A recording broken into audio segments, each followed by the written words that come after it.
Because these chapters are so short, I can record a lot at the same time. Woohoo! This is chapter 5.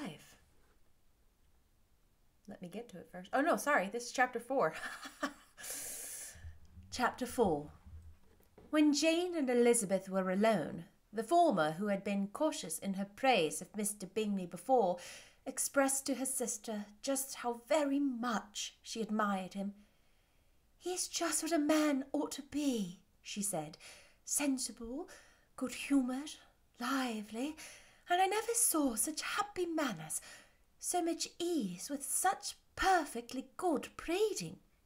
"He is also handsome," replied Elizabeth, "which a young man ought likewise to be, if he possibly can. His character is thereby complete. I was very much flattered by his asking me to dance a second time. I did not expect such a compliment." "Did you not? I did for you. But that is one great difference between us. Compliments always take you by surprise, and me never. What could be more natural than his asking you again? He could not help seeing that you were about 5 times as pretty as every other woman in the room. No thanks to his gallantry for that. Well, he certainly is very agreeable, and I give you leave to like him. You have liked many a stupider person." "Dear Lizzie! Oh, you are a great deal too apt, you know, to like people in general. You never see a fault in anybody. All the world are good and agreeable in your eyes.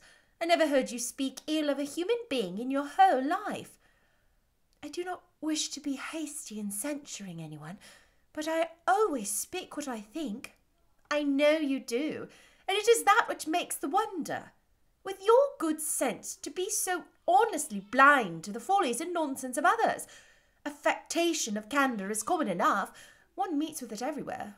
But to be candid without ostentation or design, to take the good of everybody's character and make it still better, and say nothing of the bad, belongs to you alone.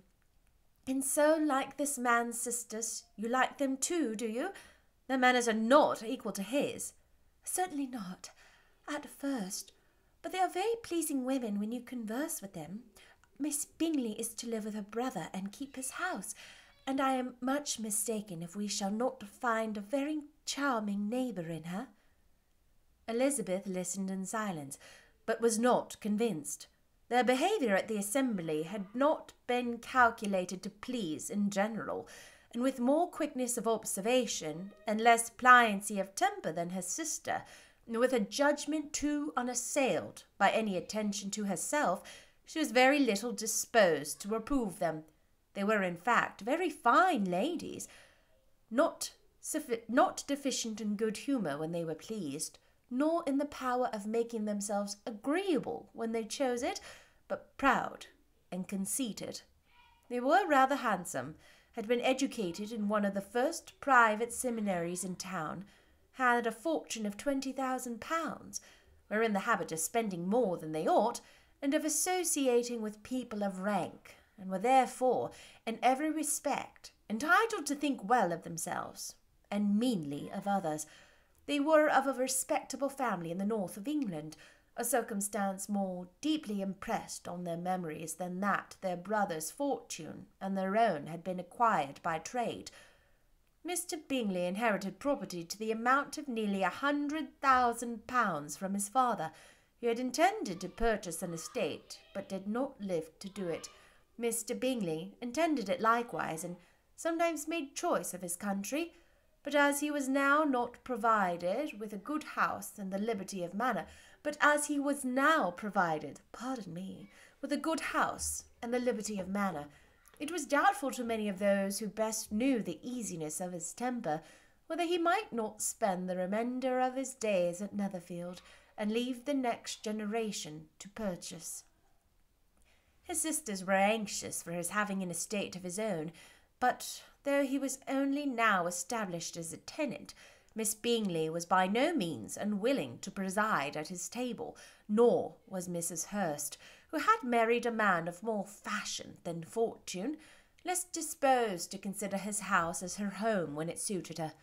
Mr. Bingley had not been of age 2 years when he was tempted by an accidental recommendation to look at Netherfield House.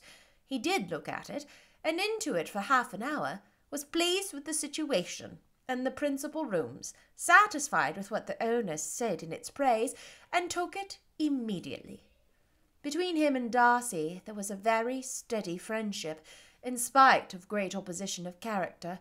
Bingley was endeared to Darcy by the easiness, openness, and docility of his temper, though no disposition could offer a greater contrast to his own, and though with his own he never appeared dissatisfied. On the strength of Darcy's regard, Bingley had the firmest reliance, and of his judgment the highest opinion. In understanding, Darcy was the superior. Bingley was by no means deficient, but Darcy was clever. He was at the same time haughty, reserved, and fastidious, and his manners, though well-bred, were not inviting. In that respect, his friend had greatly the advantage.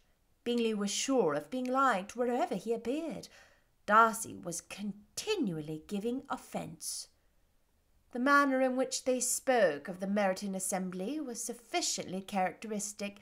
Bingley had never met with more pleasant people or prettier girls in his life.